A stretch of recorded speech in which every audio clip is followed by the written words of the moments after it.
Jadi gimana caranya biar diet happy, diet itu menyenangkan. Wah ini menarik nih. Diet itu menyenangkan bro, ya kan? Menyenangkan, tapi sehat.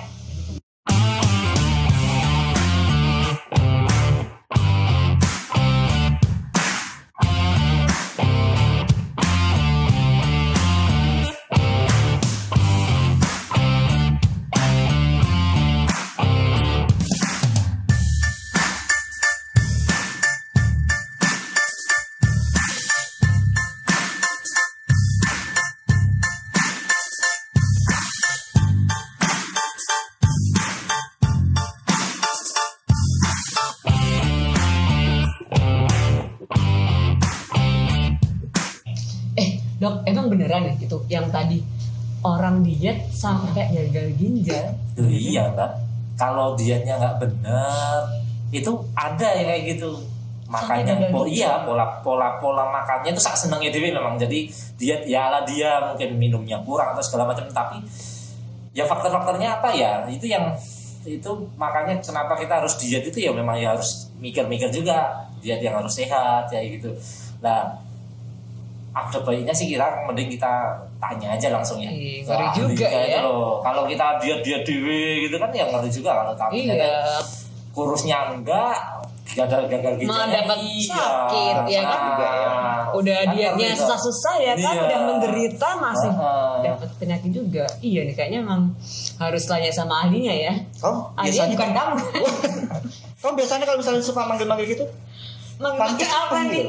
Ini coba ya. Kamu panggil dulu aja. Yang tadi ya dokter gizinya Muardi. Di rumah sakit dokter Muardi itu ada tuh. Kau panggil Gini. Coba. Dengan kekuatan bulan ya. Telepon terus sekarang. Oke.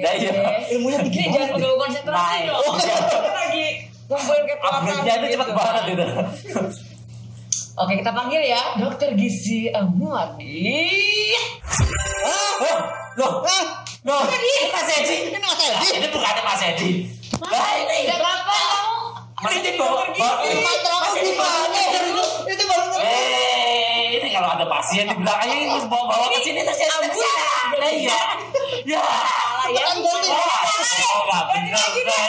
Aduh, makanya jangan konsentrasi dong. Iya kan? Oke, jin gabul ya kan?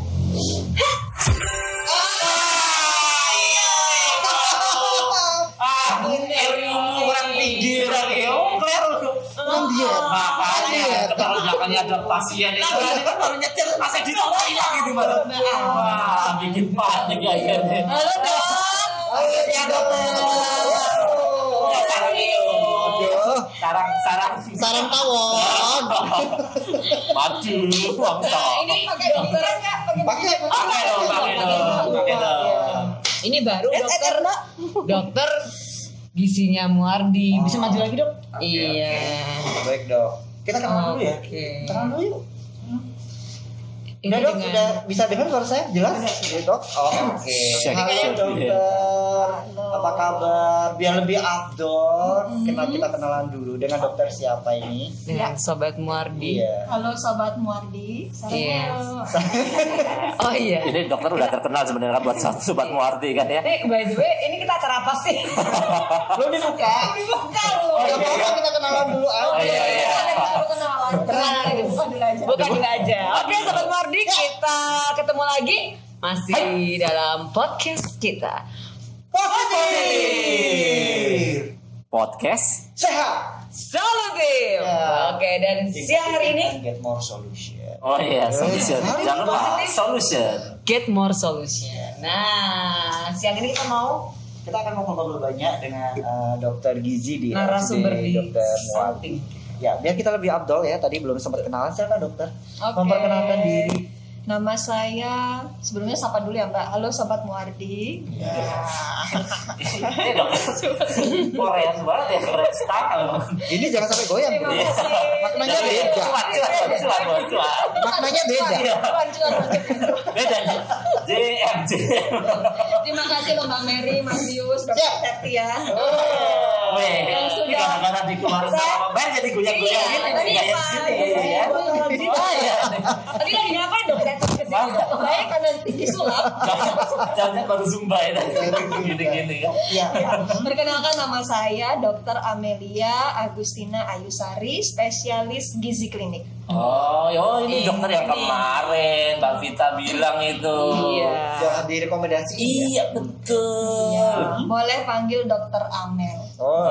Panggilan sayangnya Dokter Amel. Ya, kesayangan memang soalnya. Terus ini Dok, kemarin kita habis ngobrol-ngobrol nih dengan salah satu, ternyata berarti pasien Dokter Amel ya.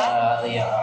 Mbak Vita itu yes. tentang keberhasilannya dia dalam menjalani diet ya kan Dok. Terus kita lihat sendiri hasilnya ternyata konsisten ya, walaupun dari 2019 sampai sekarang 2 tahun ya. 2 tahun. masih oke tetap gitu. Karena kebanyakan kan kembali lagi gitu, bahkan lebih parah. Di awal naiknya turunnya 10 kilo, naiknya 20 kilo. Nah, Kita berdua bro. iya, tas dulu.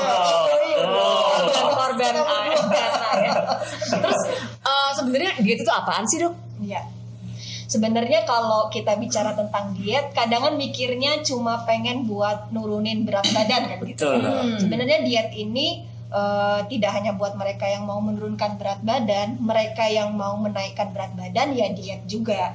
Mereka yang mau menjaga agar berat badannya tetap ya juga diet juga. Lebih kepada pengaturan makan agar sesuai dengan kebutuhan pasien pada saat itu dan sesuai dengan target dan tujuan dia. Sebenarnya Oh, jadi nggak harus dia tuh nggak identik dengan mau turun. Mau jadi orang-orang mau gemuk juga diet juga. Namanya juga diet. Orang yang mau memang iya. mungkin kayak sakit tertentu juga istilahnya juga diet ya. Tapi tadi punya tujuannya, karena kan masing-masing orang pasti berbeda punya tujuannya. Nah, pengaturan menunya ini sesuai dengan tujuan tersebut dari orang-orang yang kita tuju ini. Jadi diet itu sebenarnya lebih luas ya, kayak pengaturan pola makan untuk tujuan tertentu ya, Dok ya. Oh iya.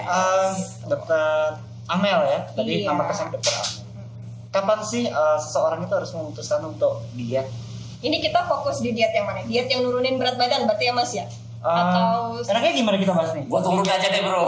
Diet sehat dulu. mungkin Oh iya. Atau ya diet kalau diet untuk menurunkan berat badan tuh kapan kita harus aware-nya? Kalau mungkin untuk diet yang Gemukin. misalnya Gemukin itu juga gitu loh. Ya, mungkin ada batas-batas. Oh ini aku memang harus mulai menjaga atau mengubah pola makan, pola hidup itu. Iya. Biasanya memang kalau seseorang sudah butuh pendampingan dokter, sudah harus aware dengan menunya, dengan dietnya, saat dia sudah mulai kerasa keluhan. Jadi saat sudah mulai kerasa keluhan, misalnya nih, kalau orang tersebut ini berat badannya lebih atau obes, itu sudah mulai ada keluhan, biasanya kan gampang capek ya Mbak ya. Kalau orang dengan berat badan lemah lesu gitu ya. Gampang capek. Jalan 10 langkah saja sudah tidak mampu, ngos-ngosan gitu. Itu sudah mengganggu seperti itu. Atau kalau kita periksa dengan pemeriksaan lab darah, itu nanti angka-angka beberapa pemeriksaan darah ini sudah di atas normal. Oh, jadi buat yang orang sakit-sakit tertentu itu juga butuh juga diet-diet ini ya. Gitu. Jadi biasanya memang sudah timbul keluhan, seseorang itu datang ke dokter gizi atau ingin diatur menunya, ingin menggunakan diet tertentu seperti itu. Tapi sebenarnya tidak boleh sih begitu ya. Kita ini sekarang fokus dulu aja lah di berat badan lebih dan obesitas.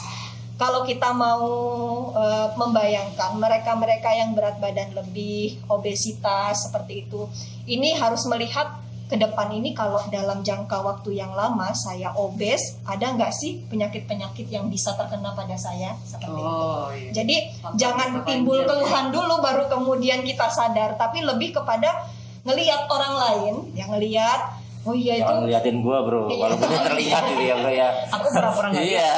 Jangan lihat. Suruh bayangin sama dokter Amel, bukan ngeliat bro. Karena liatin gua. Ngelihat itu orang lain kalau dengan obesitas itu nanti di suatu masa tertentu timbul penyakit tertentu enggak seperti itu. Jadi kita melihat tersebut bisa juga nanti ya bertanya atau kemudian tetangga sendiri atau siapalah kita lihat itu ternyata mereka di kemudian hari ada efek negatif nggak sih dengan obesitas dalam jangka waktu yang lama itu. Jadi jangan tunggu ada keluhan dulu sebenarnya. Iya, preventif berarti lebih kepada preventif. Karena kalau kita sudah ada keluhan tertentu itu nanti double usahanya itu untuk menurunkan sama bagaimana agar si sakit ini tidak semakin parah. Kan kalau misalnya cuma hanya untuk menurunkan tapi belum ada sakit yang lain-lain kan akan effortnya jadi nggak terlalu besar gitu. Kan kalau sempat kalau bisa ya jangan sampai sakit. Iya, kalau bisa jangan sampai sakit seperti itu. Begitu. Nah, terus yang hubungannya sama sakit tadi Dok. Itu kan ada kadang-kadang itu ada yang pernah dengar itu bahwa orang pakai diet itu terus malah jadi gagal ginjal, terus ada jadi batu empedu benar Dok. Nah itu batu sampai seperti itu.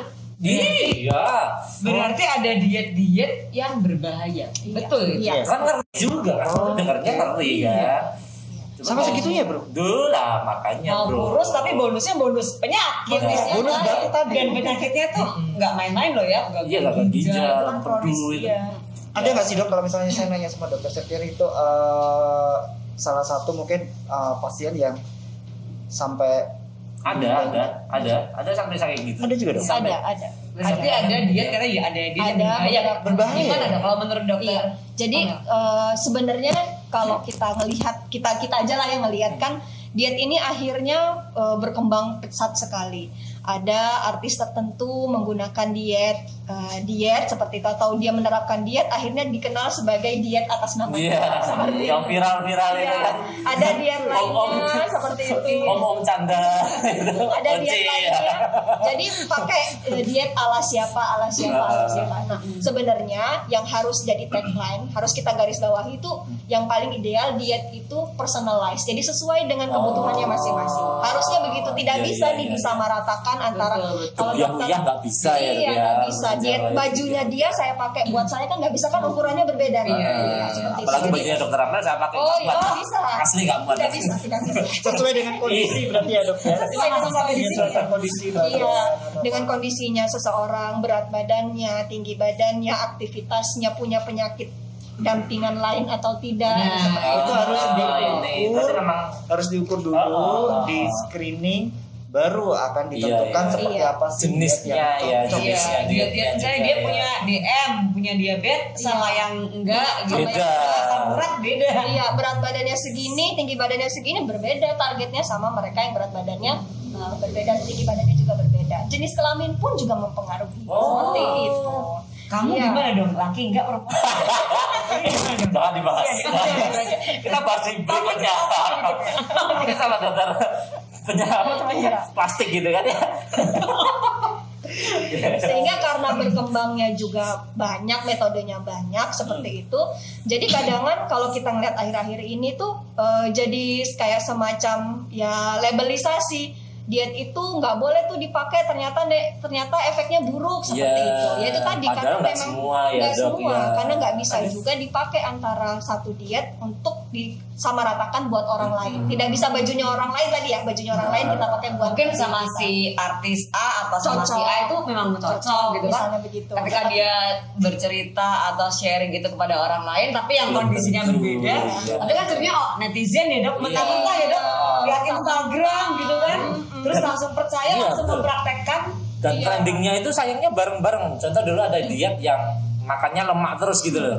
Nah itu kan ramai semua tuh diet ya kan, semuanya diet. Nah itu padahal dulu saya mikir kalau orang kolesterol tinggi terus bagaimana makannya lemak-lemak terus. Asam urat bro. Asam urat. Sekarang udah aku tahu bos. Iya. Mahal sih makanya daging, susu, keju. Mahal cuy. Dietnya orang kaya itu. Kalau dokter Septian ini dietnya yang berbentuk-bentuk anestesi aja deh. Maksudnya gimana? Diet petidin. Waduh, selesai. Baru kurus langsung nggak makan. Nggak makan 3 malam tidur ya. Jadi tadi harus personalize, harus sesuai dengan kebutuhan orang masing-masing. Ya. Kemudian kadang-kadang begini. Ini startnya bareng ya antara 2 orang misalnya kayak Mbak Pita tuh sama kakaknya itu misalnya startnya bareng-bareng, ternyata dengan tipe yang sama, olahraganya, menunya tidak jauh berbeda karena targetnya hampir sama, ternyata penurunannya tidak signifikan. Itu juga ada yang seperti itu. Jadi yang satu turun yang satu enggak. Karena saya juga punya pengalaman pasien Dok kok lambat banget ya dok turunnya seperti itu. Padahal saya udah jungkir balik dalam arti mengikuti menu yang diberikan itu. Nah itu ternyata memang metabolismenya atau kemudian pengaturan tubuh masing-masing orang itu juga berbeda. Jadi kadang-kadang pilihan dari menunya kita pilihkan. Jadi karena kalau diet yang menggembirakan itu kan tidak terlalu jauh dengan yang dia makan biasanya ya. Kita tuh nggak pengen diet itu menyiksa seseorang. Pengen tersiksa itu. Apalagi kalau pas lihat gorengan, gorengan pas awalnya aja dok dia nanti semangat, nanti kalau ketemu sudah udah nggak ketemu dokter, udah jenuh, balik lagi. Makanya tadi ada efek yoyo, naik lagi jadi nanti. Iya, turunnya 10 kilo, naiknya 20 kilo. Jadi gimana caranya biar dia happy, diet itu menyenangkan. Wah ini menarik nih, diet itu menyenangkan bro, ya kan? Menyenangkan, tapi sehat. Menyenangkan tapi sehat. Berarti enak. Berarti dokter Amel ini kayak seorang ibu ya? Bener loh. Jangan minta disusuin ya bro ya. Maksudnya itu kan banyak banget pasien-pasien yang tadi, yang kemarin itu Mbak Vita tuh sampai tiap hari itu bisa konsul dan dilayani terus. Intens ya. Dilayani. Itu bener dok. Misalnya kita kan ada tuh orang kalau mau diet itu kan ngukur semua yang dimakan tuh, nah kadang kan pusing ya, dihitung, diukur. Nah kemudian kemarin cerita tuh katanya kalau sama dokter ahli gizinya itu tinggal foto aja makan ini nanti diukurin. Berarti kalau udah makan ini nanti nggak boleh makan ini atau diatur jam makannya. Jadi kalau Mbak Vita itu memang, nah itu tadi saya memang tidak hanya saya sih, rata-rata teman-teman dokter gizi ini pengen membentuk agar diet itu menjadi sesuatu yang menyenangkan, sehat buat si pasien biar itu bisa jangka panjang, long lasting seperti itu. Jadi pas pertama pasien Mbak Vita itu datang ke saya, dia bilang, dok aku pengen diet tapi nggak pengen sama obat-obatan, pengen yang nggak berat-berat. Jadi dari awal tuh dia udah ngomong dulu syarat-syaratnya. Syaratnya banyak gitu. Kayak kalau masuk asuransi gitu kan. Banyak pengen begini semuanya. Oke, saya dengerin dulu gitu. Tapi ada juga pasien lain yang, dok saya pengen cepet karena saya mau menikah. Itu tuh ada yang seperti itu. Jadi bisa ya dok ya, maksudnya kalau menurunkan berat badan cepat tapi aman dan sehat juga bisa. Tetap bisa. Tapi tetap ada targetnya ya dok. Berbahaya nggak sih itu? Nggak bisa juga langsung 10 kilo sebulan tuh nggak bisa juga. Berbahaya nggak dok? Nah, drastis cus. Iya, kalau yang direkomendasikan artinya yang masih aman, yang tadi biar tidak muncul batu empedu atau yang lainnya itu setidaknya 0,5 sampai 1,5 kilogram per minggu. Apa itu? Jadi ada batasnya ya. Jadi 1,5 sampai 1,5 kilogram per minggu. Jadi per bulan itu 4 sampai 6 kilogram tuh masih dalam batas toleransi lah. Berarti kalau misalnya ada yang sebulan sampai 10 kilo itu terlalu ekstrim. Kita berhati-hati sekali ya tadi. Jangan sampai niat mulianya mau nurunin berat badan tapi dapat sakit yang lainnya kan kita nggak pengen gitu ya. Kita nggak pengen begitu. Jadi kita pengennya emang sehat, memang turun dan tetap sehat seterusnya kan pengennya seperti itu. Makanya juga kadang saya menyikapi teman-teman yang misalnya menggunakan diet metode ini, metode itu. Diet itu pilihan sih sebenarnya ya. Silahkan dia enjoy. Tapi saat dia datang ke saya sebagai dokter gizi, saya akan mengarahkan nih yang memang pas, sesuai, sehat tuh seperti ini gitu. Bro, itu tadi bagus banget. Diet itu pilihan. Berarti kayak diet itu kayak istri loh. Biar long lasting kan. Pilih yang kayak apa kan gitu. Sesuai selera. Lebih kalau aku sih lebih yang aman ya. Iya, cocok kan. Adem. Tapi lu istri atau suami? Iya. Kembali lagi. Ya, tapi bukan di sini ya. Bahaya. Gak boleh. Sorry ada apa-apa. Kalau boleh tahu sih sedikit ini dijelaskan korelasinya antara tadi ya diet yang mungkin berbahaya tadi yang kan kadang mungkin orang awam nggak tahu ya dok, pengennya kan cepet kurus gitu kan, pengennya hasilnya dan kerusakan ginjal atau organ-organ kan nggak kelihatan dan belum kerasa gitu. Nah itu prosesnya sebenarnya gimana sih kok bisa dari diet terus kok bisa organnya sampai rusak itu sampai muncul penyakit tertentu. Garis besarnya kenapa gitu. Iya, oke. Jadi kalau setiap pasien yang datang ke saya memang pertama kita nimbang dulu, ngukur tinggi badannya, kita tanya dulu dia kebiasaan makannya seperti apa, sampai kemudian akhirnya saya hitungkan kebutuhan kalorimu tuh segini, proteinnya tuh segini, jadi zat gizinya itu dihitungkan sesuai kebutuhan. Setelah dia tahu, baru kemudian dokter gizi menerjemahkan tadi kebutuhan kalori sama protein dan zat gizi lain itu di dalam makanan sehari-hari yang bisa dia dapatkan. Seperti itu. Tadi kemarin tuh pas kita ngobrol-ngobrol sama Mbak Vita itu katanya dia naik kayak kuda-kudaan. Kuda-kudaan ya benar ya. Timbangan kuda-kudaan. Kuda-kudaan motor-motoran. Motor-motoran ya. Itu apa sih, Dok? Itu timbangan untuk mengetahui komposisi tubuh. BIA namanya, Bioelectrical Impedance Analysis. Rumah sakit Dokter Muardi punya itu. Ada. Lengkap ya? Lengkap. Saya pernah pengalaman dokter. Pengalaman saya itu terakhir kemarin saya ikut gym, kebetulan saya dengan personal trainer. Saya juga sempat mahal dong bro, kaya lo bro. PT loh. Pakai PT mas, keren banget.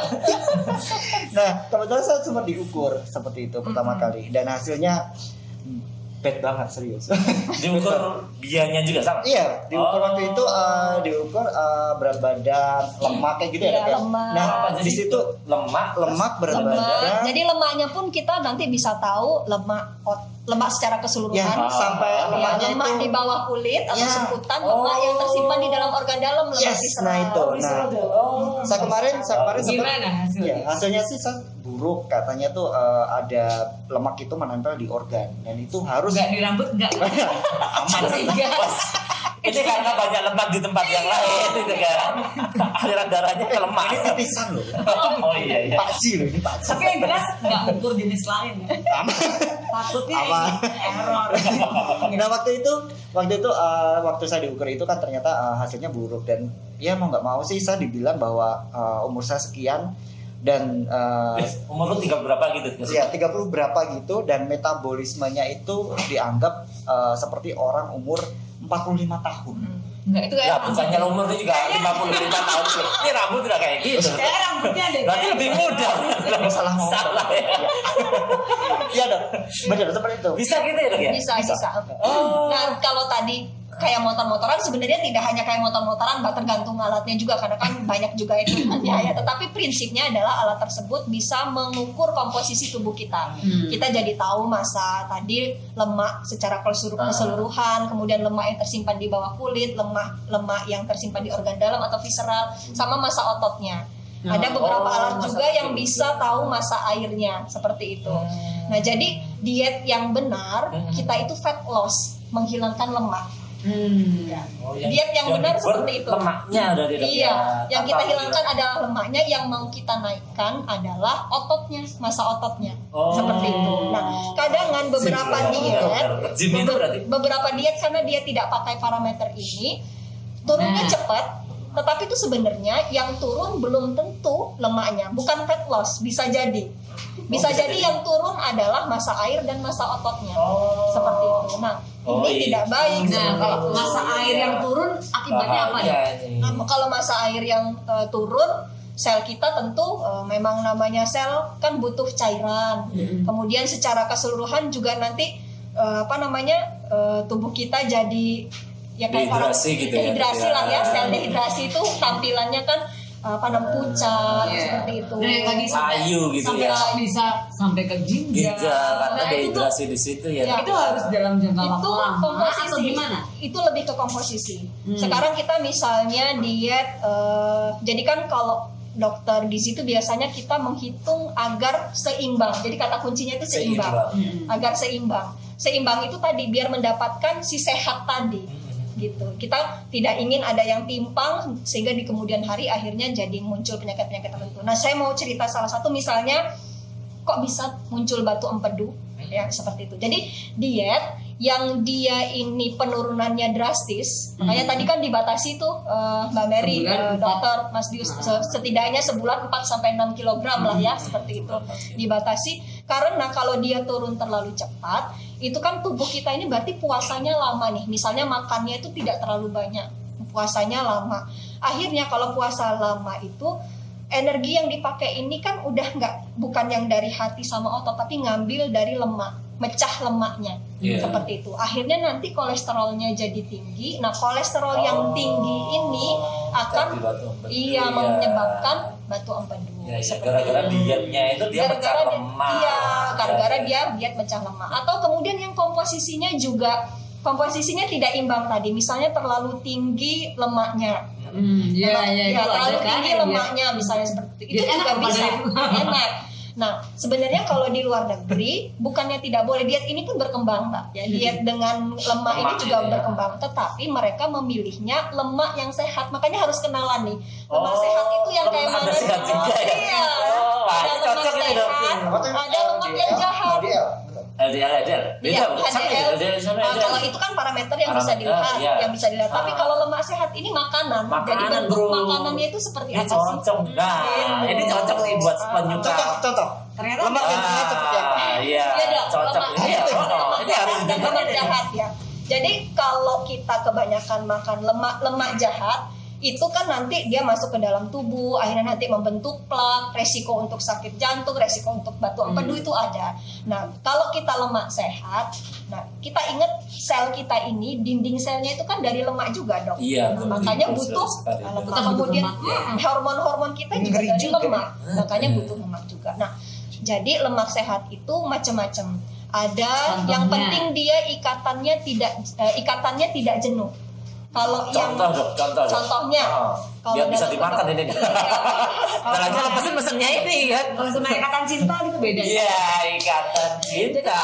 Kalau istilah kedokteran itu ada lemak rantai ganda, ada lemak dengan ikatan ikatan jenuh. Bukan ikatan cinta, ikatan jenuh, ikatan tidak jenuh.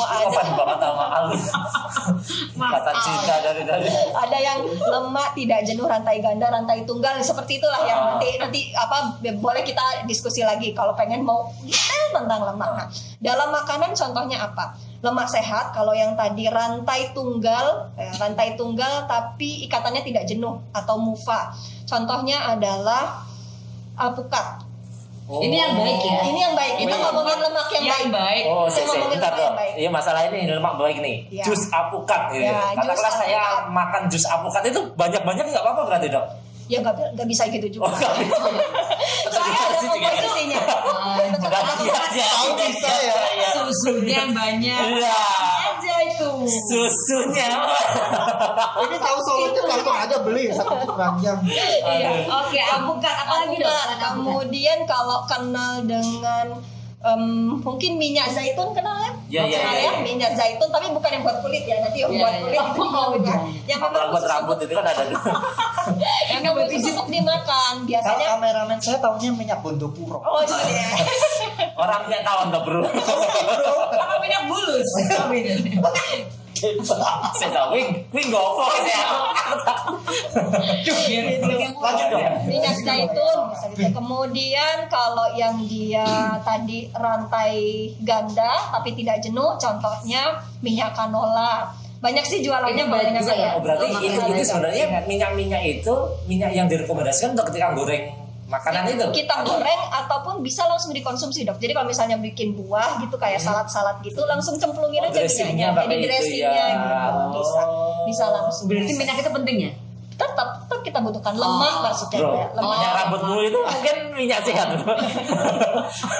Nah, cuma memang pengolahannya, Dok, pengolahannya, Dok, Mbak Peri dan Mas Bius juga harus diperhatikan.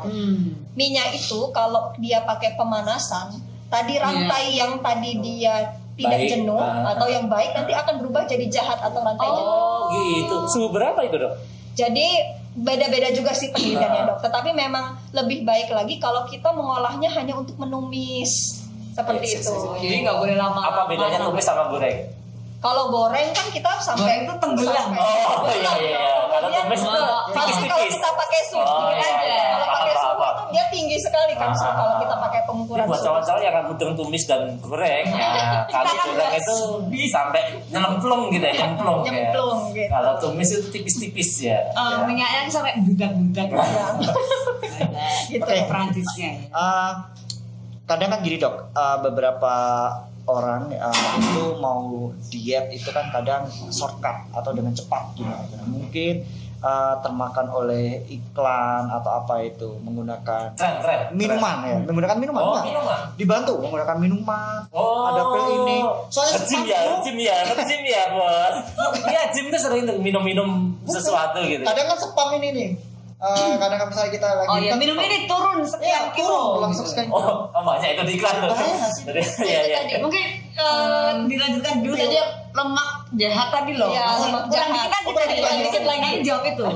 Nah, kemudian contoh lemak baik lagi yang dia rantai sedang, contohnya VCO itu minyak kelapa, virgin coconut oil itu juga masih baik. Nah, semua itu mereka katanya juga itu dok, VCO itu juga direkomendasikan pada COVID ya, karena COVID itu pakai itu ya. Iya. Katanya juga gitu ya. Dia masuk MCT, jadi karena dia lemak baik tadi sih dok. Itu.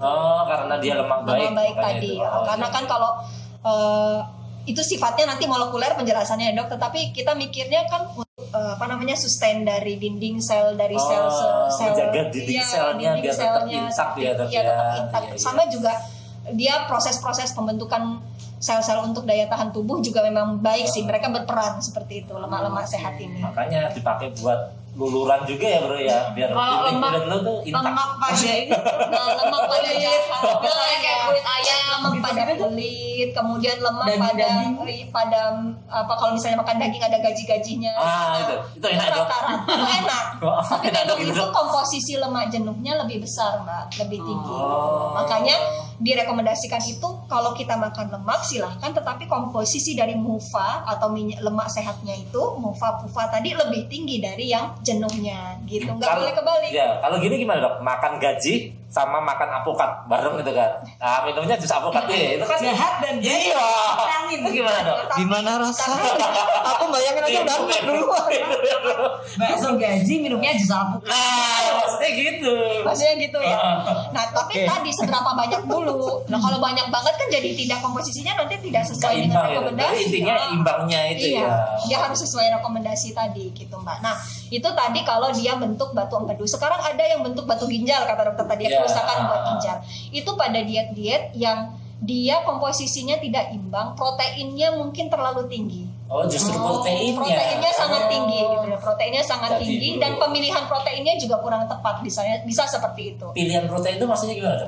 Jadi kalau protein ini kan ada yang dia memang komposisi protein esensial, protein yang pentingnya lebih banyak dibanding yang tidak. Jadi jenis-jenis protein itu juga macam-macam dok, seperti itu. Nah, atau biasanya makanan yang tinggi protein ini juga dia diikuti dengan kandungan lemak yang tinggi juga. Ya, jadi biasanya dia nggak beriringan. Kalau bisa sih kita pilih protein yang proteinnya itu isinya protein esensial atau penting dan dia tidak diikuti sama lemak tadi. Misalnya saya mau mencontohkan putih telur misalnya. Putih telur itu protein, tetapi dia tidak ada lemaknya di sana. Nah, kita lebih pilih yang protein-protein seperti itu. Gampangnya, mudahnya ya. Pantesan kalau pada nge-gym itu kan pada minum putih telur gitu kan ya. Nge-gym lagi yang dibahas. Iya. Terus nge-gym kan. Tadi lo itu enggak bro? Belajar gitu. Kalau nge-gym suka nih gak sih dikasih minuman atau ini kan suplemen tadi. Kan jadi enggak cuma orang menurunkan berat badan, tapi orang yang membentuk berat badan itu juga minum suplemen, itu gimana dok? Kalau itu memang karena punya target ya, teman-teman yang nge-gym ini kan punya target, misalnya otot, pembentukan otot. Padahal kan pembentukan otot itu juga dia butuh nutrisi, misalnya butuh asam amino rantai catat, proteinnya itu khusus, gitu, proteinnya khusus yang dia tidak bisa kita dapatkan hanya dari makanan, sehingga jadi ada suplemen-suplemen yang memang dia fokus di protein tersebut, gitu loh. Lebih banyak di proteinnya tadi, misalnya asam amino rantai cabang, misalnya isoleusin, leusin, valin itu tadi, yang di protein, L-karnitin itu seperti itu. Kamu tahu nggak molekul tadi itu? Orang masih masuk waktu diajarin itu makanya makan aja bro. Pokoknya makan aja gitu ya. Tadi apa namanya alpukat itu jenisnya apa tadi? Tadi dia jenisnya kalau bahasa kedokterannya MUFA, tapi kalau bahasa Indonesianya lemak sehat dia lemak tidak jenuh rantai tunggal. Itu dia. Lemak tidak jenuh rantai tunggal. move on. Susahnya kalau misalnya move on itu beda lagi. Jadi waktu mantan tuh harus move on. Kalau misalnya kita di restoran gitu ya, jual apa menunya itu lemak jenuh. Kan bingung kan ya Mas. Kembali ke tadi. Pertanyaanmu yang belum terjawab tadi. Diet dengan minuman atau jamu-jamu yang menjanjikan cepat surut. Itu apa jenis Mbak? Kalau habis melahirkan itu apa ya? Saya dulu nggak bisa begitu. Singset lah. Ya pokoknya ada kan. Sekali sing langsung set. Sekali sing langsung set. Jadi makanya produk-produk juga banyak banget ya Mbak ya, dokter dan Mas Dius. Jadi kadang produk ini juga kalau dia jujur, dia nanti akan menuliskan isi kandungannya apa.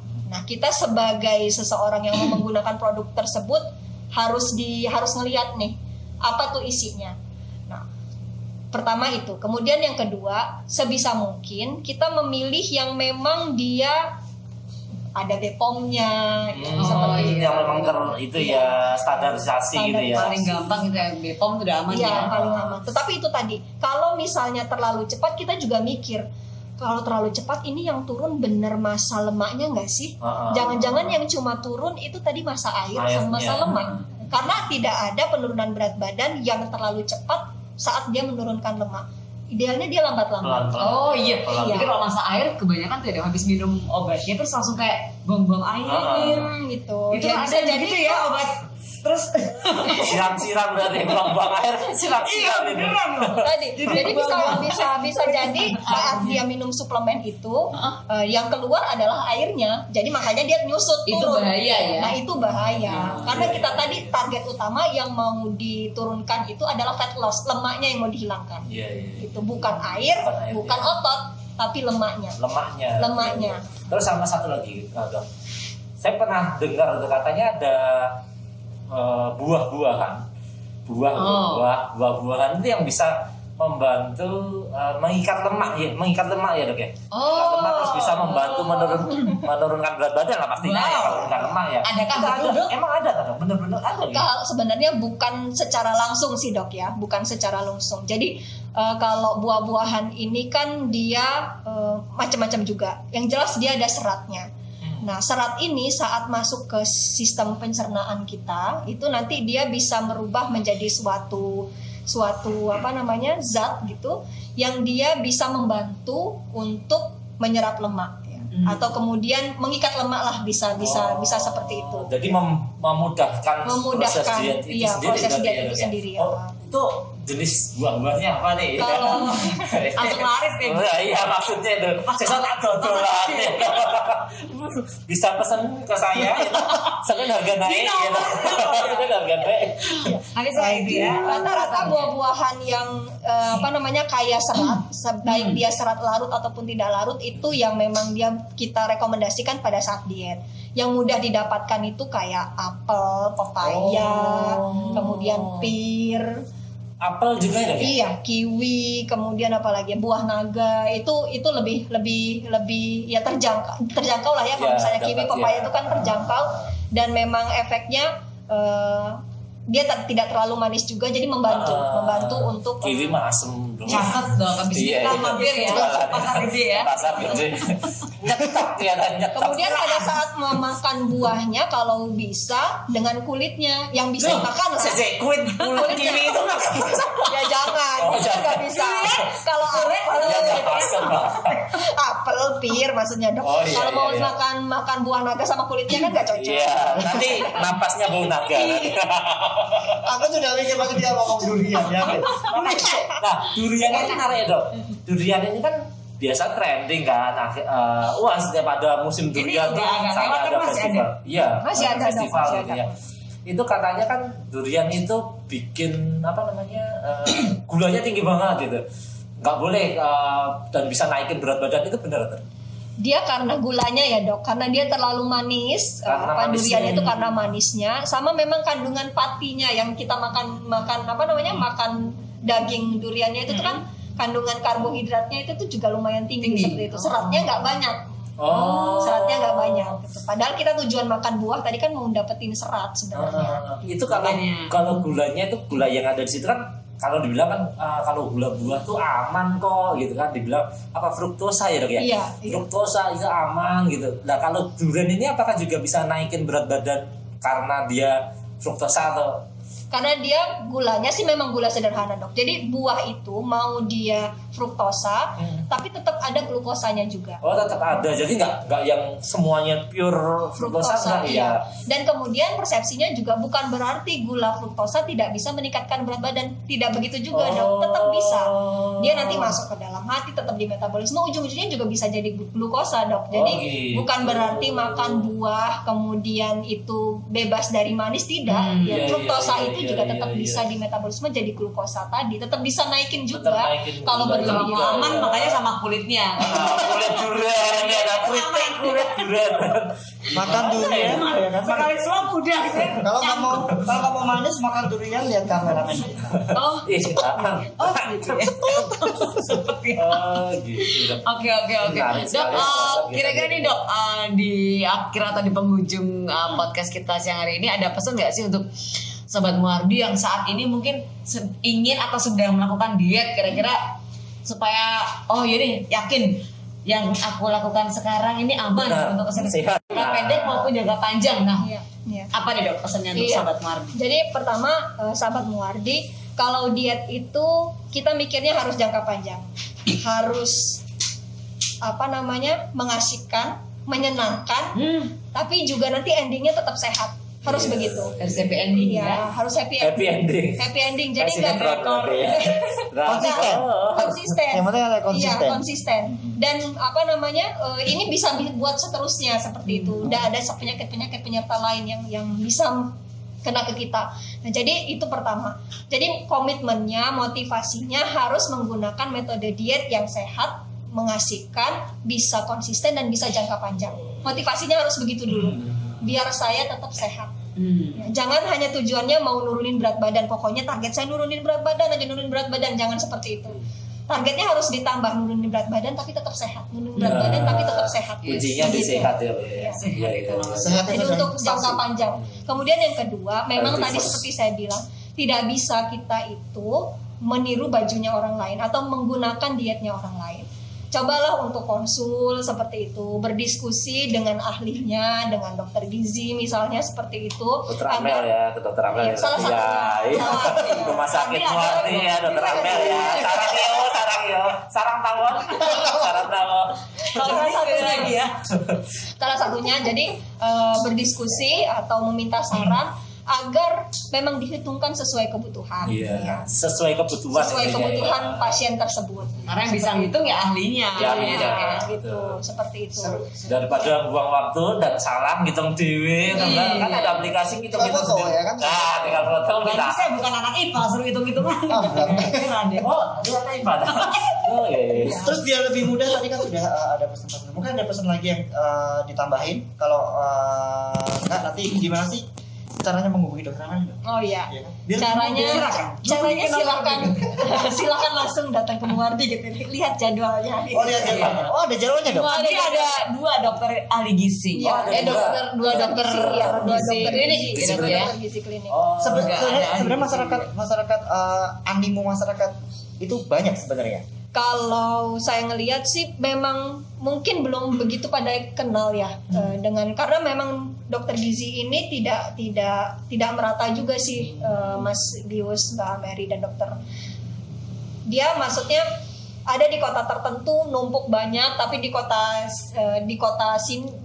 lain nggak ada seperti itu. Jadi ya semoga juga nanti semakin banyak lulusan dan kemudian tersebar merata. Nah tetapi masyarakat itu semakin aware dengan saya pengen diet tetapi sehat, itu semakin aware.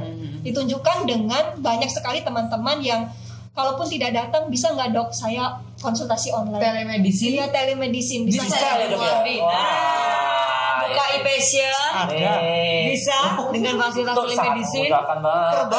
Apalagi yang pada misalnya mau ke rumah sakit lagi pandemi gini agak dikit-dikit, atau yang rumahnya jauh, misalnya di luar Solo ya jauh banget kan. Koncot Jogja Selatan.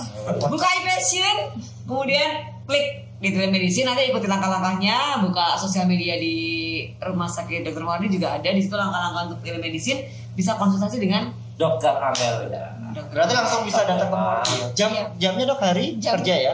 Hari kerja ya, Senin sampai Jumat jamnya? Jamnya dari pagi sampai siang ya. Iya, tepatnya di Poliklinik Rawat Jalan Cendana. Di Poliklinik Cendana. Oke. Langsung cus.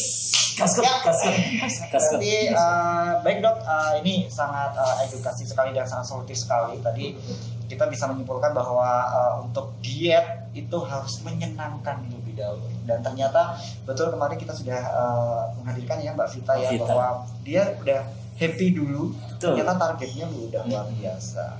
Mungkin di panel ada anak lagi nih. Close saya dengar step. Pasangan pasti nih. Jadi dari saya adalah nanti diceling saya. Pasti kasih Pak. Ini closing nih. Masih kira ada apa? Oke. Pilihlah diet yang sehat karena sehat adalah gaya hidup. Iya. Solutif sarang yo. Oke, sampai jumpa lagi Sobat Mardi di podcast kita berikutnya. Nantikan positif dengan topik-topik yang lebih menarik. Ya. Terima kasih.